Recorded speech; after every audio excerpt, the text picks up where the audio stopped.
Hi friends, welcome to our channel devotional talks and creative thoughts. ముందుగా అందరికీ కూడా నూతన సంవత్సర శుభాకాంక్షలు అండి. యోగశక్తి సాయివాణి, అది ఏ పెదవులపై పలుకుతుందో, ఏ హృదయాన్ని అది తరంగమయం చేస్తుందో ఆ జన్మ చరితార్థమండి.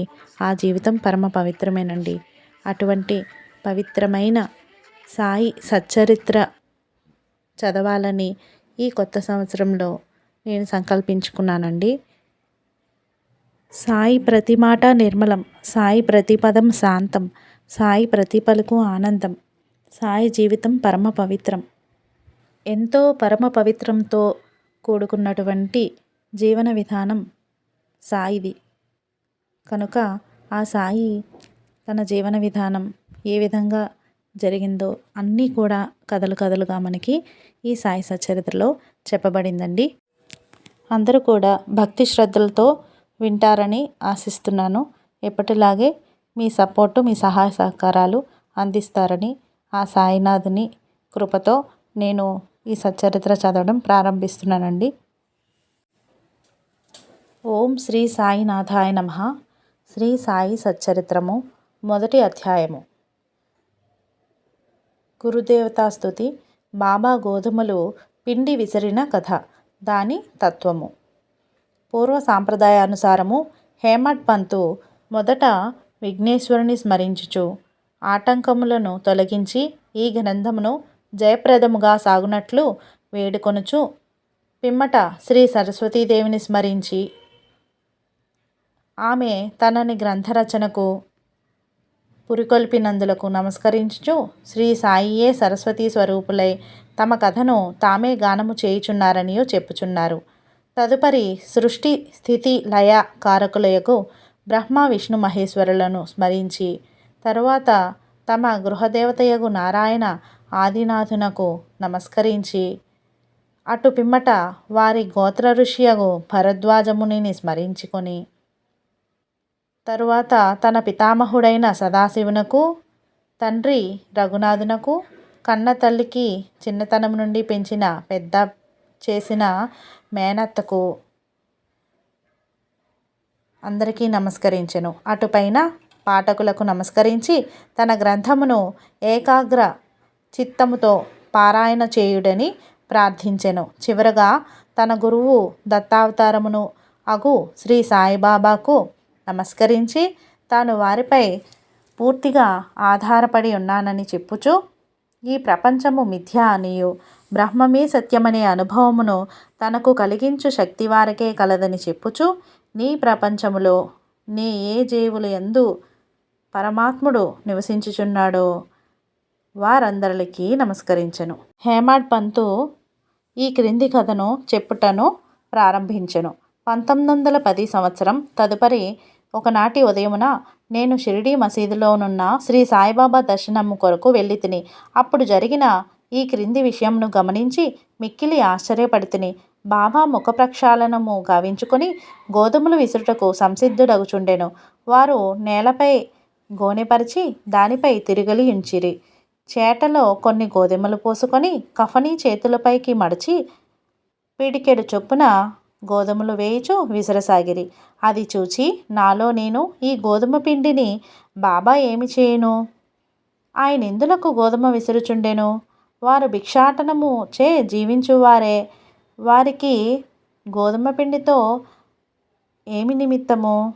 వారికి పిండి నిల్వ చేయవలసిన అగత్యము లేదే అని చింతించితిని. అచ్చటకు వచ్చిన మరికొంతమంది కూడా ఇట్లే ఆశ్చర్యమగులైరి. కానీ మాలో ఎవరికీ కూడా బాబాను ప్రశ్నించుటకు ధైర్యం చాలకుండెను. ఈ సంగతి వెంటనే గ్రామంలో వ్యాపించెను. ఆ బాలగోపాలము ఆ వింత చర్యను చూచుటకై బాబా వద్ద గుమిగూడిరి. నలుగురు స్త్రీలు ఎటులనో సాహసించి మసీదు మెట్లెక్కి బాబాను ప్రక్కకు జరిపి వారే విసురుట ప్రారంభించిరి.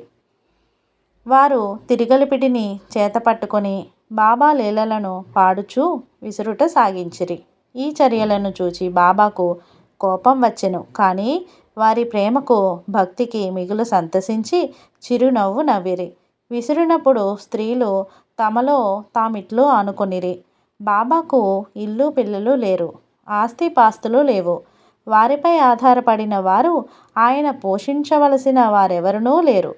వారు భిక్షాటనముచే జీవించువారు కనుక వారికి రొట్టె చేసుకొనుటకు గోధుమ పిండితో నిమిత్తము లేదు. అట్టి పరిస్థితులలో బాబాకు గోధుమ పిండితో ఏమి పని? బాబా మిగుల దయాద్ర హృదయుడగుటచే మనకి పిండిని పంచిపెట్టుటకు కాబోలు. ఈ విధముగా మనమున వారందరూ కూడా వేర్వేరు విధములుగా చింతించుచు పాడుచు విసురుట ముగించి పిండిని 4 భాగములు చేసి ఒక్కొక్కరు ఒక్కొక్క భాగమును తీసుకొనుచుండిరి. అంతవరకు శాంతముగా గమనించుచున్న బాబా లేచి కోపముతో వారిని తిట్టుచు ఇట్లనెను: ఓ వనితలారా, మీకు పిచ్చి పట్టినదా ఏమి? ఎవరబ్బ సొమ్మనుకొని లూటీ చేయుచుంటిరి? మీ వద్ద నుండి గోధుమలు వాడుకొంటినా ఏమి? ఏ కారణము చేత పిండిని తీసుకొని పోవుటకు ప్రయత్నించుచున్నారు? సరే, ఇట్లు చేయుడు. పిండిని తీసుకొని పోయి గ్రామపు సరిహద్దులపైన చల్లండి. అది విని ఆ వనిత ఆశ్చర్యపడి సిగ్గుపడిరి. గుసగుసలాడుకొనుచు ఊరు సరిహద్దుల వద్దకు పోయి బాబా ఆజ్ఞానుసారము ఆ పిండిని చల్లిరి. నేనిదంతయు చూచి షిరిడీ ప్రజలను బాబా చర్యను గూర్చి ప్రశ్నించి తిని, ఊరిలో కలరా జాడ్యము గలదనియు దానిని శాంతింపచేయుటకు అది బాబా సాధనమనియు చెప్పిరి. అప్పుడు వారు విసిరినవి గోధుమలు కావనియు వారు కలరా జాడ్యమును విసిరి ఊరి కవతల పారద్రోలిరనియు చెప్పిరి. అప్పటి నుండి కలరా తగ్గెను. గ్రామములోని ప్రజలందరూ ఆనందించిరి. ఇదంతయు వినిన నాకు మిక్కిలి సంతసం కలిగెను. దీని గూఢార్థమును తెలుసుకొన కుతూహలము కలిగెను. గోధుమ పిండికి కలరా జాడ్యమునకు సంబంధమేమి? ఈ రెండింటికి గల కార్యకారణ సంబంధం ఏమైనా ఉందా? ఒకటి ఇంకొక దానిని ఎట్లు శాంతింపజేసెను? ఇదంతయు అగోచరముగా తోచెను. అందుచే నేను తప్పక ఈ విషయమును గూర్చి వ్రాసి బాబా లీలలను మనసారా పాడుకొనవలెనని నిశ్చయించుకొంటిని. ఈ లీలను చూచి ఇట్లు భావించుకొని హృదయానంద పూరితుడనైతిని. ఈ ప్రకారముగా బాబా సచ్చరిత్రను రాయుటకు ప్రేరేపింపబడితిని. అట్లే బాబా కృపాకటాక్షములచే ఆశీర్వాదముచే గ్రంథము నిర్విఘ్నముగాను జయప్రదముగాను పూర్తి అయినది. తిరగలి విసురుట దాని వేదాంత తత్వము. తిరగలి విసురుట గూర్చి షిరిడీ ప్రజలకు అనుకొన్న రీతియేగాక దానిలో వేదాంత భావం కూడా కలదు. సాయిబాబా షిరిడీ యందు సుమారు 60 ఏండ్లు నివసించెను. ఈ కాలమంతయు వారు తిరగలి విసురుచూనే ఉండిరి. నిత్యము వారు విసురునది గోధుమలు కావు, భక్తుల యొక్క పాపములు, మనోవిచారములు మొదలగునవి. తిరగలి యొక్క క్రింది రాయి కర్మ, మీది రాయి భక్తి. చేతితో పట్టుకొనిన పిడి జ్ఞానము. జ్ఞానోదయమునకు గాని ఆత్మ సాక్షాత్కారమునకు గాని మొట్టమొదట పాపములను కోరికలను తుడిచి వేయవలెను. అటు పిమ్మట త్రిగుణరాహిత్యము పొందవలెను. అహంకారమును చంపుకొనవలెను. ఇది వినగానే కబీరు కథ జ్ఞప్తికి వచ్చును. ఒకనాడు స్త్రీ ఒకతే తిరుగలిలో ధాన్యమును వేసి విసురుచూ ఉండెను. దానిని చూచి కబీరు ఏడవసాగెను.